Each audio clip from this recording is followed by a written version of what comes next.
Welcome to Santosh Bura classes. ఈరోజు మనం మౌర్య సామ్రాజ్యానికి సంబంధించిన లెసన్ చెప్పుకోబోతున్నాం. ఇది ఇండియన్ హిస్టరీలో భాగంగా. ఇందులో నుంచి మనకు ప్రిలిమ్స్ మెయిన్స్ ఎస్ఐ కానిస్టేబుల్ రెండు కలుపుకుంటే దాదాపుగా 4 మార్క్స్ వచ్చే అవకాశం అయితే ఉంది.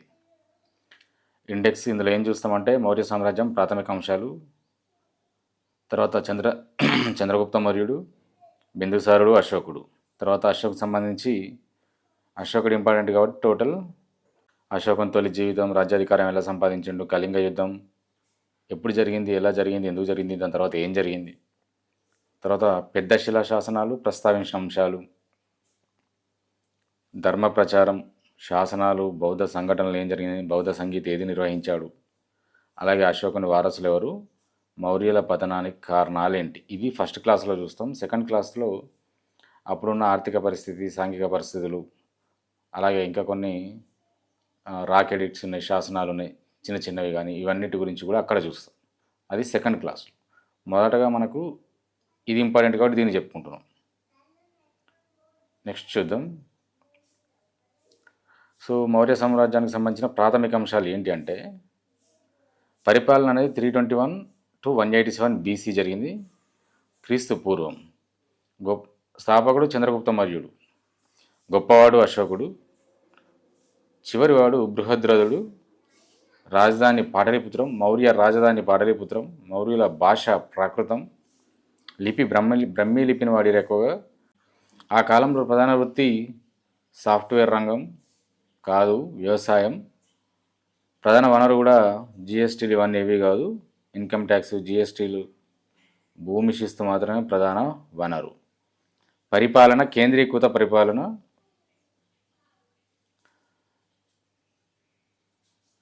వికేంద్రీకృత అంటేనో కింది స్థాయిలో కూడా అధికారాన్ని కేంద్రీకరించడం, కింద రాజులను కానీ కింద అధికారులను పెట్టడం. సో కేంద్రీకృత అంటే రాజే సర్వోన్నత అధికారిగా ఉంటుంది. ఇందులో ఎక్కువగా నాణ్యాలపై నెమలి బొమ్మనేసారు. చంద్రగుప్త మౌర్యుడు జైనాన్ని పాటిస్తే బిందుసారుడు అజీకవ మతాన్ని, అశోకుడు బౌద్ధ మతాన్ని పాటించాడు. ఇది బేసిక్స్ ఇంపార్టెంట్వి. ఇప్పుడు చంద్రగుప్త మౌర్యుని గురించి చూద్దాం. మగధను పాలిస్తున్న చివరి నందరాజైన ధననందుని చాణక్యుని సహాయంతో ఓడించి తొలగించి సామ్రాజ్యాన్ని హస్తగతం చేసుకున్నాడు. చంద్రగుప్త మౌర్యుని బిరుదులు మహారాజాదిరాజా, షాండ్రాకొట్టస్. ఇల్గనేని అనే గ్రీకు రచయిత ప్రకారం ఇది షాండ్రాకొట్టస్. గ్రీకులు ఏమని పిలిచారు చంద్రగుప్త మౌర్యుని అంటే షాండ్రాకొట్టస్. అలాగే మౌర్య వంశాన్ని స్థాపించిన చంద్రగుప్త మౌర్యుని ప్రారంభ జీవితము, పుట్టుక గురించి చరిత్రకారుల్లో భిన్నాభిప్రాయాలు ఉన్నాయి. అంటే ఒక్కొక్కరికి ఒక్కో రకమైన అభిప్రాయాలు ఉన్నాయి, ఏకాభిప్రాయం అనేది లేదు. మురా అనే స్త్రీకి జన్మించడం వలన వీరికి మౌర్యులు అనే పేరు వచ్చిందని కొందరి అభిప్రాయం. పిప్పలివనం కేంద్రంగా పరిపాలించిన మౌర్య క్షత్రియ వంశానికి చెందిన వారని మహావంశ అనే బౌద్ధ గ్రంథం తెలియజేస్తుంది. చాణక్యుడు లేదా కౌటిల్యుడు చంద్రగుప్త మౌర్యుని చిన్నతనంలోనే 1000 కర్షపానాలకు కొనుగోలు చేసి తక్షశిలలో విద్యాభ్యాసం చేయించినట్లు బౌద్ధ సాహిత్యం తెలుపుతుంది. రాజు అంతఃపురంలో నెమళ్లను సంరక్షించే అధికారి కుమార్తె పుత్రుడని పరిశిష్ట పర్వం తెలుపుతుంది. సో విశాఖదత్తుని ముద్ర రాక్షసం ఈయనను విషల కులహీన అని పేర్కొంటుంది. సో ఇన్ని రకాలుగా ఒక అభిప్రాయం ప్రకారం ఈయన ఎవరు అనేది అయితే క్లారిటీ లేదు. అలెగ్జాండర్ మరణాంతరం వాయువ్య భారతదేశము గ్రీకుల పాలన నుండి విముక్తి చేశాడు. మౌర్య చంద్రగుప్తుడు ఏం చేశాడంటే అలెగ్జాండర్ మరణాంతరం వాయువ్య భారతదేశమును గ్రీకుల పాలన నుండి విముక్తి చేశాడు. చాణక్యుల వల్ల నందుల పొరుగురాజైన పర్వతకుడు చంద్రగుప్త మౌర్యుని నందులను ఓడించడంలో సహాయం చేసినట్లు పరిశిష్ట పర్వం అనే జైన గ్రంథం తెలుపుతుంది. నందులను ఓడించడానికి పర్వతకుడు సహాయం చేశాడని చెప్తున్నాడు. అలెగ్జాండర్ తదనంతరం మాసిడోనియా రాజైన అతని సైన్యాధిపతి సెల్యూకస్ నికేటర్. సో మాసిడోనియాకు అలెగ్జాండర్ తర్వాత రాజైంది సెల్యూకస్ నికేటర్. వాయువ్య భారతంను తిరిగి పొందుటకు ప్రయత్నించిండు. అంటే అలెగ్జాండర్ కాలంలో మనకి వాయువ్య భారతంలో ఉన్న ఈ ప్రాంతాలు గ్రీకుల ఆధీనంలో ఉండేటి. సో వాటి గురించి యుద్ధాలు కూడా జరిగినాయి. అలెగ్జాండర్ తర్వాత మళ్ళీ ఒకసారి సెల్యూకస్ నికేటర్ ట్రై చేస్తే క్రీస్తుపూర్వం 304 మరియు 5 ప్రాంతంలో చంద్రగుప్తునికి సెల్యూకస్ నికేటర్కు యుద్ధం జరిగింది. ఈ యుద్ధంలో చంద్రగుప్త మౌర్యుడు సిజిఎం అంట మనల్ని చంద్రగుప్త మౌర్యుడు విజయం సాధించాడు. క్రీస్తుపూర్వం 305లో ఇద్దరి మధ్య కుదిరిన సంధి ప్రకారం బెలుచిస్తాన్, ఆఫ్ఘనిస్తాన్ లాంటి ప్రాంతాలు చంద్రగుప్తునికి సెల్యూకస్ నికేటర్ ఇచ్చేసాడు. దీనికి ప్రతిగా 500 యుద్ధ ఏనుగులను సెల్యూకస్ నికేటర్కి చంద్రగుప్త మౌర్యుడు ఇచ్చాడు. ఈ యుద్ధాలను తర్వాత చాలా యుద్ధాల్లో సెల్యూకస్ నికేటర్ వాడుకొని గెలిచిండు. ఈ ఏనుగులను వాడుకొని చాలా యుద్ధాల్లో సెల్యూకస్ నికేటర్ తర్వాత కాలంలో గెలుస్తాడు. ఈ సంధి వలన తన రాయబారిగా మెగస్తనీస్ చంద్రగుప్త మౌర్యుని ఆస్థానానికి పంపాడు.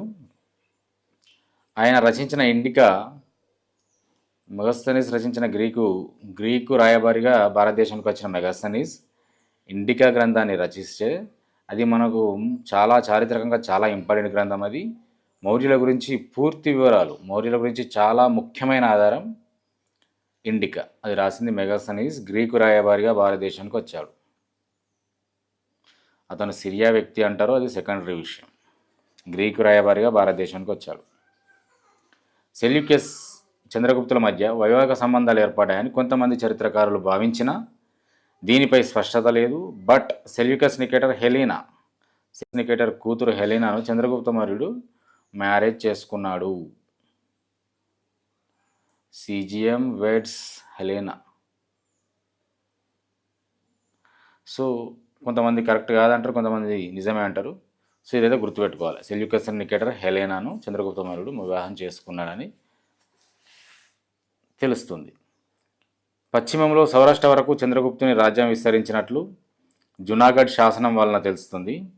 ఈ శాసనం ప్రకారం సౌరాష్ట్ర గవర్నర్ అయిన పుష్యగుప్తుడు సుదర్శన తటాకాన్ని నిర్మించాడు. పుష్యగుప్తుడు పశ్చిమంలో సౌరాష్ట్ర వరకు చంద్రగుప్తుని రాజ్యం విస్తరించిందని జునాగఢ్ శాసనం వలన తెలుస్తుంది. ఈ శాసనం ప్రకారం సౌరాష్ట్ర గవర్నర్ అయిన పుష్యగుప్తుడు ఈ సుదర్శన తటాకాన్ని నిర్మిస్తాడు.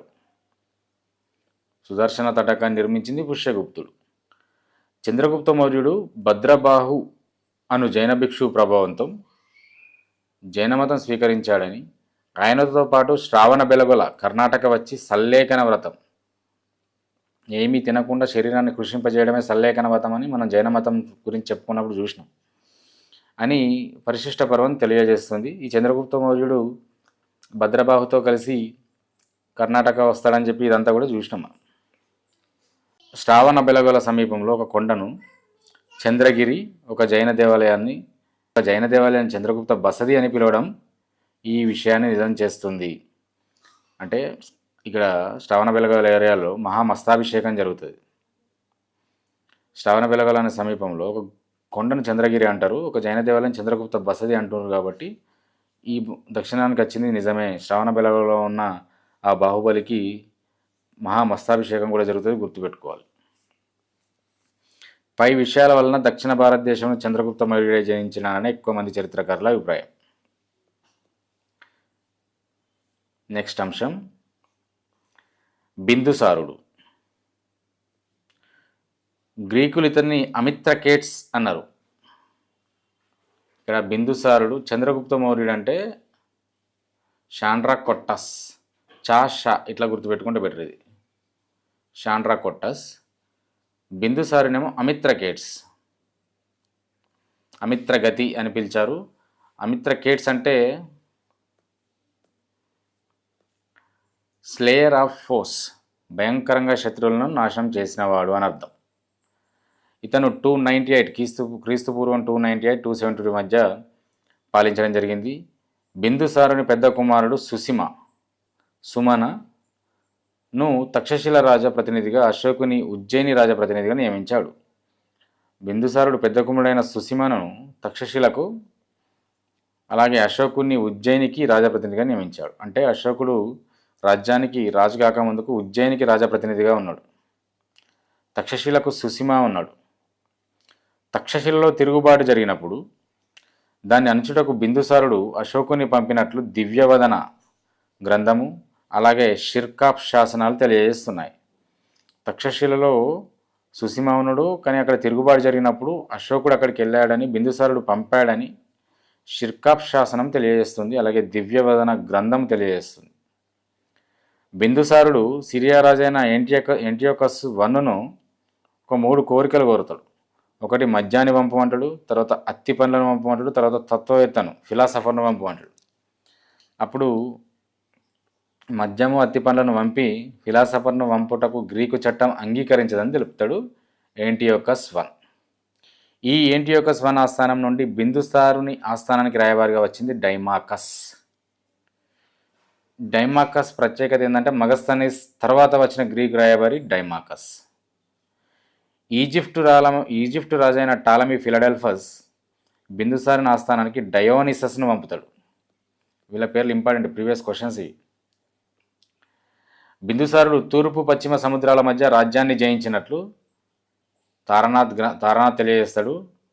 సో ఈ లామా తారనాథ్ అంటాం. హిస్టరీ ఆఫ్ టిబెట్ అనే గ్రంథాన్ని రాశాడు.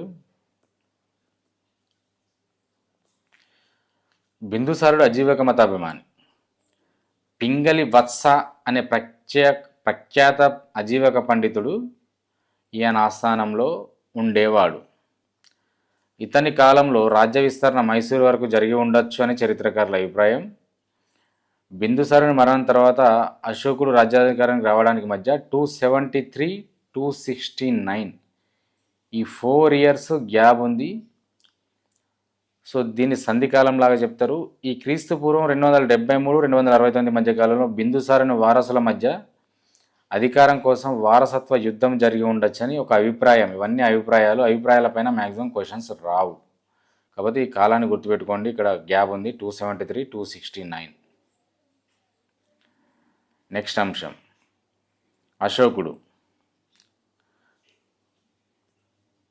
మానవాళి చరిత్రలో అశోకుని పాలనా కాలం సువర్ణ అక్షరాలతో లిఖించదగినది. 269-232. 269-232. అశోకుని శాసనాలు మొట్టమొదటగా చదివింది చాలా ఇంపార్టెంట్ జేమ్స్ ప్రిన్సెప్ 1837లో క్రీస్తు శకం. సో అప్పటిదాకా అశోకుని గురించి మనకు తెలియదు ఇంత క్లారిటీగా. అశోకుడు అనగా దుఃఖం లేనివాడు, ఫ్రీ ఫ్రమ్ ఆల్ సారోస్. అశోకుని బిరుదులు దేవానాం ప్రియ, బిలౌడ్ ఆఫ్ గాడ్, ప్రియదర్శి. పురాణాలు అశోకుణ్ణి అశోకవర్ధనుడు అని పేర్కొన్నాయి. అశోకుడు అంటే దుఃఖం లేనివాడు, ఫ్రీ ఫ్రమ్ ఆల్ సారోస్. బిరుదులు దేవానాం ప్రియ, అలాగే ప్రియదర్శి. అశోక అనే పేరుతో కనుగొనబడిన మొదటి శాసనం కర్ణాటకలోని మస్కీ. అశోక అనే పేరుతో కనుగొనబడిన మొదటి శాసనం కర్ణాటకలోని మస్కీ శాసనం. కర్ణాటక చాలా ఇంపార్టెంట్. అశోకుని తల్లి పేరు జనపద కళ్యాణి లేదా సుభద్రాంగి. చంపారాజ బ్రాహ్మణ కుమార్తెగా చెప్తారు ఈమెని. అశోకుని భార్యలు విదిష మహాదేవి, అసంగమిత్ర, పుష్యరక్షిత, కారువాకి.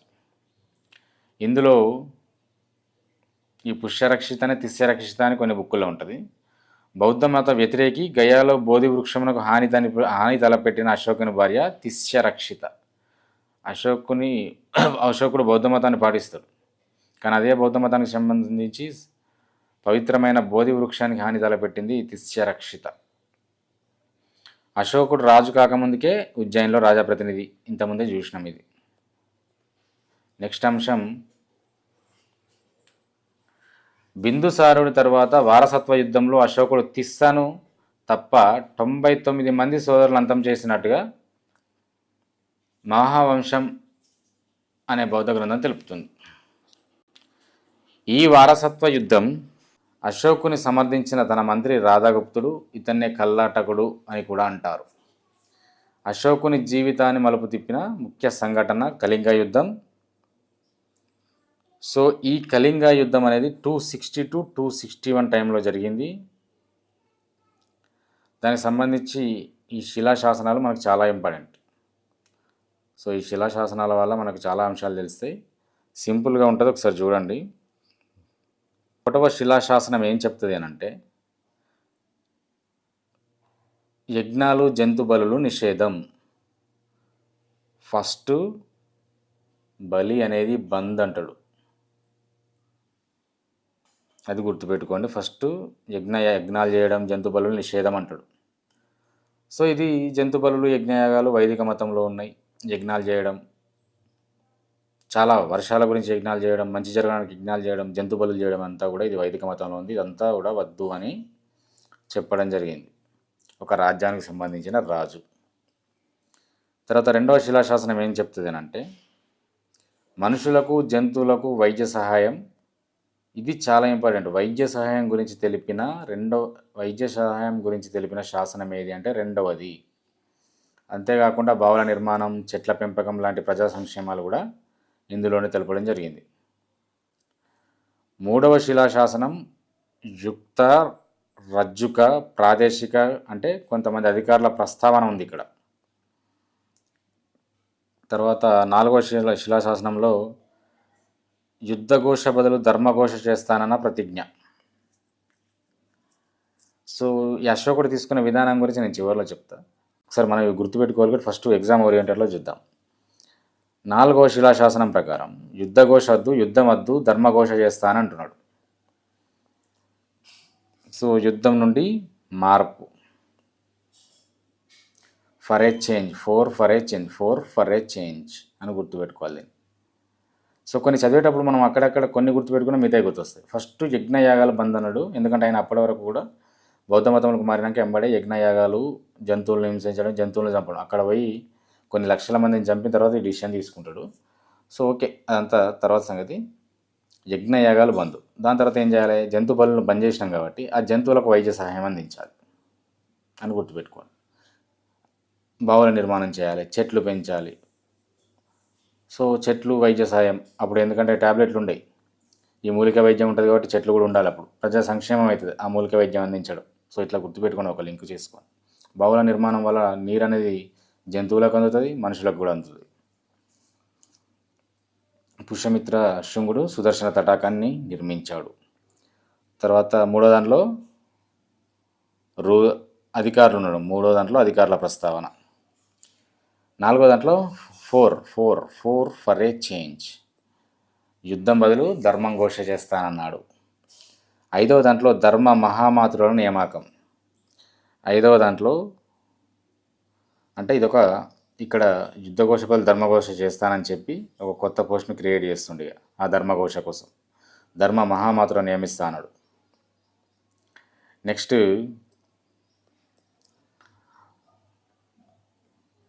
సో ఇక్కడ నియామకం చేసిన తర్వాత రాజు 24/7 పనిచేయాలంటాడు. తన కర్తవ్య నిర్వహణ చేయాలి రాజు తన పని తాను చేయాలి అంటాడు. 6వ శిలాశాసనం ప్రకారం. 6వ శిలాశాసనం ప్రకారం రాజు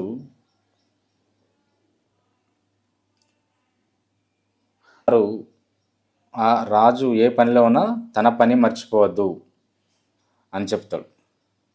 7వ శిలాశాసనం అన్ని శాఖలకు చెందిన వారితో, అంటే అన్ని మతాలకు చెందిన వారితో సామరస్యంగా నివసించాలి అంటాడు. 7 సహజీవనం.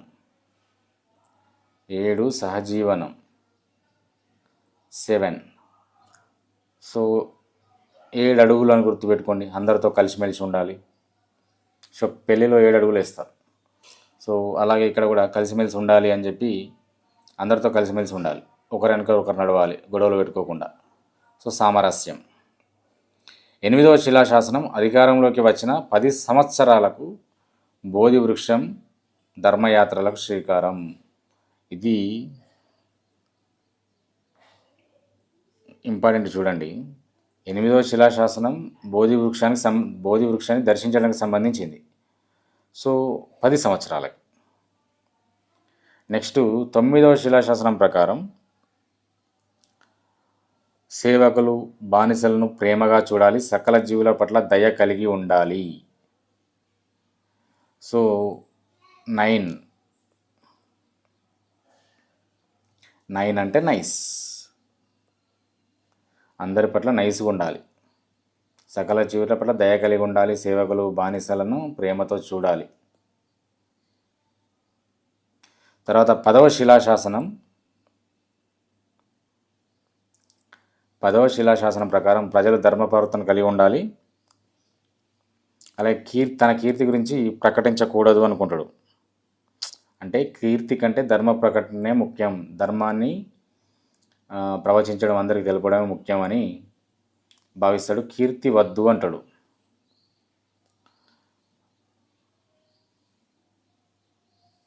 అంటే పేరు వద్దు పని ముద్దు అంటాడు. పేరు వద్దు, పని ముద్దు, 10 ముద్దు. సో కీర్తి వద్దు అంటాడు. 11వ శిలాశాసనం. సో ధర్మపదమే గొప్పదనం అని చెప్తుంది, దాంతోపాటు ధర్మదానమే మేలు అంటాడు. 11 ధర్మదానం. సో నెక్స్ట్ 12వ శిలాశాసనం ప్రకారం మత సామరస్యం కలిగి ఉండాలి. ఇంతకుముందు మనం చూసినాం సెవెంత్ సామరస్యంగా ఉండాలి, మత సామరస్యం కలిగి ఉండాలి. మళ్ళీ 12వది 7, 7వది 12వది సేమ్ ఉన్నాయి, చూడండి ఒకసారి. తర్వాత 13 చాలా ఇంపార్టెంట్. ఇది 13ది చూడండి ఒకసారి, క్లియర్గా చెప్తా.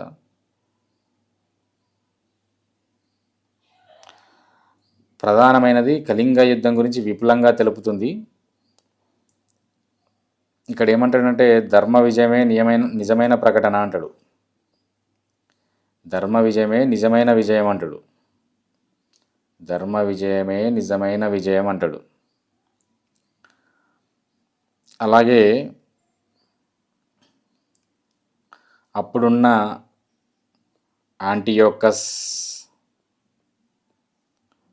ఆంటిగోనస్ లాంటి, అలెగ్జాండర్ లాంటి రాజుల ప్రస్తావన ఉంటుంది. అలాగే కొండజాతి ప్రజలు హెచ్చరిక ఇస్తాడు.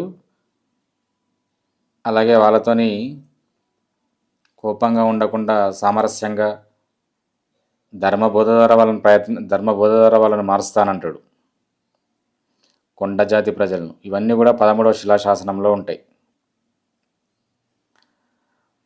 ఇది 13వ శిలాశాసనం. తర్వాత 14వది నిష్పక్షపాతంగా వ్యవహరించాలి, అధికారులకు సలహా, ప్రజల సంక్షేమం గురించి సూచనలు. సో ప్రజల సంక్షేమం గురించి సూచనలు ఉంటాయి, నిష్పక్షపాతంగా వ్యవహరించాలంటాడు. దాంతోపాటు శాసనాలు అంటే ఎందుకు చెక్కించాడు అనేది కూడా ఇందులో ఉంటుంది. శాసనాలు ఎందుకు చెక్కించాడు, తర్వాత ఇప్పుడు మనకు ఒక్కొక్క లాంగ్వేజ్ ఒక్కొక్క దగ్గర ఉంటుంది. మిగతా చిన్న చిన్న శాసనాల్లో ఆ లాంగ్వేజ్ అనేది లిఖించే వల్ల ప్రాంతాల్లో భేదం వల్ల ఉంటుంది అని చెప్పి అది కూడా మెన్షన్ చేస్తాడు ఇక్కడ. ఇక్కడ ఇంకొక చిన్న పాయింట్ ఉంది. అశోకుడు ఆ కాలంలో సమకాలీన రాజుల గురించి ఇంకా వేరే ఎవరి గురించి పేర్కొనలేదంటే పేర్కొనడు. అందులో భాగంగా ఈ 2వ దాంట్లోనే పేర్కొంటాడు. చోళుల గురించి, పాండ్యుల గురించి, తర్వాత సత్యపుత్రులు, కేరళపుత్రులు అని ఉంటారు, వాళ్ళ గురించి, తామ్రపర్ణి, గ్రీకు రాజైన ఆంటియోకస్, వీళ్ళందరి ప్రస్తావన 2వ దాంట్లో ఉంటుంది. సో బట్ 2వది మెయిన్ ఇంపార్టెంట్, జంతువులకు వైద్య సహాయం చేయడం అనేది గుర్తుపెట్టుకోవాలి. ఇది దాని తర్వాత చూద్దాం. ఈ అశోకుడు రాజ్యాధికారానికి వచ్చినాక 8 సంవత్సరాల తర్వాత యుద్ధం జరిగినట్లు 13వ శిలాశాసనం ద్వారా తెలుస్తుంది. ఇది కళింగ యుద్ధం మరణకాండ, భయానక దృశ్యాలను చూసి చలించిపోయిన అశోకుడు యుద్ధాల్ని మానివేసి బౌద్ధ మతంను స్వీకరించనున్నట్లు బబ్రు శాసనం తెలుపుతుంది. అశోకుడు బౌద్ధ మత దీక్ష ఇచ్చినట్లు గురువు ఉపగుప్తుడు. ఇక్కడ ధర్మ మహామాతృల గురించి కూడా తెలిపేది 5వది. సో 13 సంవత్సరాల తర్వాత వాళ్ళని నియమిస్తాడు. అశోకునికి బౌద్ధం ఇచ్చింది ఉపగుప్తుడు. అయితే సింహాల బౌద్ధ గ్రంథాల ప్రకారం అశోకునికి దీక్ష ఇచ్చిన గురువు 7 సంవత్సరాల నిగ్రద. శ్రీలంక గ్రంథాల ప్రకారం మాత్రం నిగ్రద అన్నట్టయినా బౌద్ధ మతం ఇచ్చాడు. సో మనకు రెగ్యులర్గా తెలిసేది మాత్రం ఉపగుప్తుడు బౌద్ధ మతం ఇచ్చిన గురువు. అశోకుడు బౌద్ధ మతాన్ని స్వీకరించిన పిమ్మట తాను నమ్మిన ధర్మమును ప్రచారం చేయుటకు రాజ్యం నలుమూలలో శాసనాలు వేయించాడు. ధర్మయాత్రలు చేపట్టాడు. ధర్మ మహామాతుడు అనే ప్రత్యేక అధికారులను నియమించాడు. ఇది 13వ సంవత్సరంలో కళింగ యుద్ధం తర్వాత. అశోకుడు 250 రాత్రులను బౌద్ధ సంఘంలో గడిపినట్లు తెలియజేస్తున్న శాసనాలు ఎర్రగుడి, మస్కీ. ఎర్రగుడి ఆంధ్రప్రదేశ్, మస్కీ కర్ణాటక. ద్విభాషలలో ఉన్న ఒకే ఒక అశోకుని శాసనం కాందహార్. ఇది గ్రీకు మరియు అరమిక్ భాషలలో ఉంది. నెక్స్ట్ తోప్రా మీరట్ శాసనాలు ఫిరోజ్ షా తుగ్లక్ ఢిల్లీకి తరలించాడు. తోప్రా మీరట్ చాలా ఇంపార్టెంట్ చూడండి. బైరట్ శాసనాన్ని కన్నింగ్హామ్ కలకత్తాకు తరలించాడు. బైరట్. ఎక్కువ అశోకుని శాసనాలు బ్రహ్మీ లిపి ప్రాకృత భాషలో ఉన్నాయి. ఖరోష్ఠీ లిపి కుడి నుండి ఎడమకు రాయబడుతుంది. ఈ లిపిలో ఉన్న అశోకుని శాసనాలు మన్సేరా, షాబాజ్గిరి. అశోకుడు బుద్ధుని జన్మస్థలమైన లుంబినిని సందర్శించి, ఖరోష్ఠీ లిపి అంటే కుడి నుంచి ఇటు రాస్తాము, ఇట్టా రాసుకుంటూ పోవాలి. ఇప్పుడు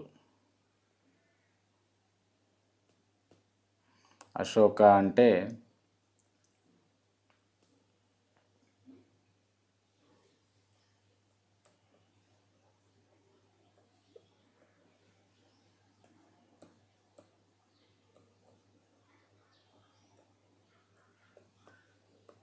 ఇలా రాయాల్సి వస్తాను అటు ఇటు.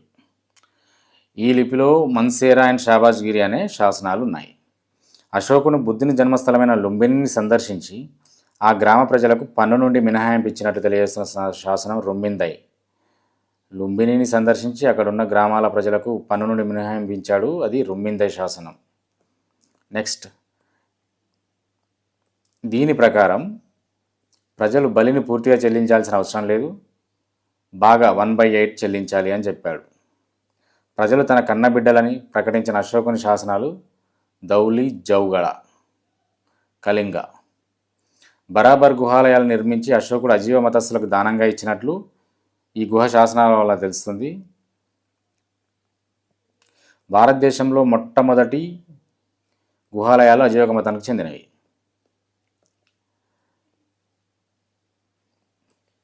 అశోకుడు వ్యక్తిగతంగా బౌద్ధ మతం స్వీకరించినప్పటికీ పరమత సహనం పాటించినట్లు తెలియజేస్తున్నాయి 7వ మరియు 12వ. ఇంతకుముందే చూసినాం మత సామరస్యం ఉండాలి అని చెప్పి.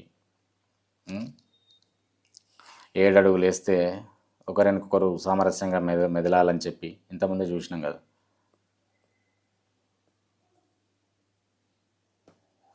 అశోకుని ధర్మం పూర్తిగా బౌద్ధ ధర్మం కాదు, ప్రతి మనిషి ఆచరించాల్సిన నైతిక జీవన విధానం. ఇది పూర్తిగా బౌద్ధ ధర్మం కాదు, ప్రతి మనిషి ఆచరించాల్సిందని చెప్తున్నాడు. అశోకుని మాటల్లో ధర్మం అంటే తక్కువ పాపాలు ఎక్కువ మంచి పనులు చేయడం. అశోకుడు క్రీస్తుపూర్వం 250లో పాటలీపుత్రంలో మొఘలి పుత్తతిస్ అధ్యక్షన 3వ బౌద్ధ సంగీతిని నిర్వహించాడు. 3వ బౌద్ధ సంగీతిలో త్రిపీఠికాలలో ఒకటైన అభిధమ్మ పీఠిక సంకలనం చేయబడింది. ఈ బౌద్ధ సంగీతి జరిగిన వాదోపవాదాలు కథావత్తు అనే గ్రంథంగా సంకలనం చేశారు. సో ఇదంతా కూడా మనం బౌద్ధ మతం గురించి చెప్పుకున్నప్పుడు చూసినాం. అశోకు నిర్వహించిన బౌద్ధ సంగీతి 3వది. 3వ బౌద్ధ సంగీతి తర్వాత నుండి బౌద్ధ మతం విదేశాల్లో వ్యాపించింది. అశోకుడు ప్రచారకులను వివిధ ప్రాంతాలకు పంపించాడు. అందులో భాగంగా శ్రీలంకకి మహేంద్ర సంఘమిత్రని, హిమాలయ ప్రాంతానికి మజ్జి హిమ ఇక్కడే ఉంది హిమాలయం, బనవాసి, రక్షిత, ఆ ప్రాంతానికి యోనో ధర్మ రక్షిత, సువర్ణభూమి బర్మ, సోనా ఉత్తరాలను పంపడం జరిగింది. అలాగే మహిష మండలానికి మహాదేవుని పంపించాడు. అశోకుని పట్టాభిషేక సంవత్సరాలలో సమయంలో బందీలను విడుదల చేసేవారని 5వ శిలాశాసనం ద్వారా తెలుస్తున్నది. అశోకుని తర్వాత రాజ్యం తూర్పు పశ్చిమ రాజ్యాలుగా విభజించబడింది. సో అశోకుని వారసులు ఎవరైనా ఒకసారి చూద్దాం. అశోకుని తదనంతరం మౌర్య సామ్రాజ్యం తూర్పు ప్రాంతంలో అశోకుని మనవడు దశరథుడు, అలాగే పశ్చిమ ప్రాంతానికి కుమారుడు కునాల పాలకులుగా నియమించబడ్డారు. కునాలని కుమారుడైన సంప్రాతి 2 భాగాలుగా కునాలుని కుమారుడు సంప్రాతి, ఇతన్నే మనం జైన అశోకుడు అంటాం. సో ఈ మళ్ళా 2 భాగాలు ఏకం చేసి పాలించాడు. సుహస్తి అనే పండితుని ప్రభావం వల్ల జైన మతాన్ని స్వీకరించాడు ఈ సంప్రాతి. బౌద్ధ మతంకు అశోకుడు ఎంత చేశాడో జైన మతంకు సంప్రాతి అంతే చేశాడన్న అభిప్రాయంతో ఈయనను జైన అశోకుడు అని కూడా అంటారు. కాశ్మీరీ చరిత్రలో ప్రముఖ స్థానం పొందిన అశోకుని కుమారుడు జలుక.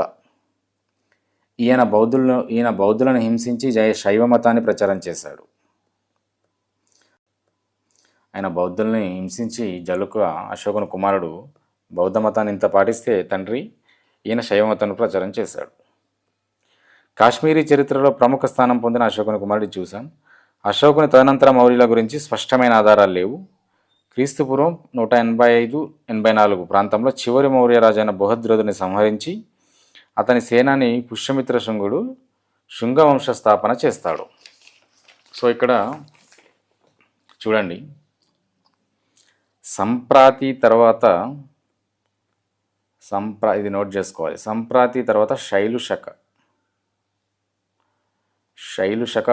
పాలిస్తాడు. శైలుశక తర్వాత దేవవర్మ తర్వాత బృహద్రథుడు.